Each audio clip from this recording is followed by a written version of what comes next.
Today we're going to build a cupola. Here we are at the barn of Hanson Carlin. A client has hired us to build another wood barn, and we're building a cupola for the project that we're making.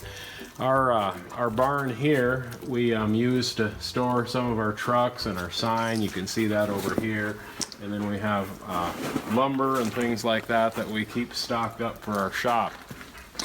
This is a wood-built barn that we built about 15 years ago. Anyway, my father built this cupola on this barn. You'd ask, well, how do you size a cupola? Well, how do you know what size to make it? And the answer to that is you take the length of the ridge. In this case, this ridge is 40 feet long, and you multiply that by 1.25 inches. So 1.25 inches times 40 equals 50 inches.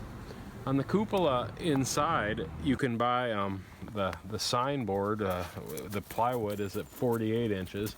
So we made that at 48 inches. So technically it's 2 inches off, but that's pretty hard to see. But that's how you size the unit. We decided to make the cupola parts. We're making some louvered venting here out of cedar. We use some 6/4 cedar, and then we just kind of used a rabbet to a dado blade to angle the cuts for the louvers. We made 4 panels like this, and then we primed them. We're going to get these probably painted before we put them together. So over here, we're working on the base of it. And you can see we have a 10-12 pitch here for that's going to fit on the roof here. And notice that this is sloped here at an angle. And the reason it's sloped at an angle is because our venting portion is going to go on here. And then when water hits that, we want it to fall off there. So the roof also then comes out and will drip about out at this angle here.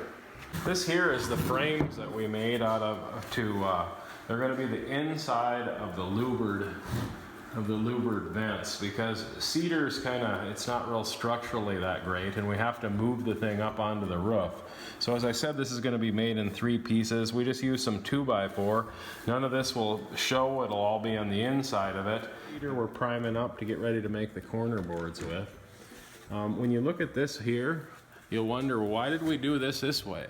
Well, because we didn't want to hang wafer wood or plywood in this, or whatever case you were building out of. We didn't want to hang it all the way out here. We wanted this to look nice and finished. So we used a board at the bottom, and then we spliced onto it here so that the shingles will all overlap this, and it'll make it look all finished with a piece of cedar out here.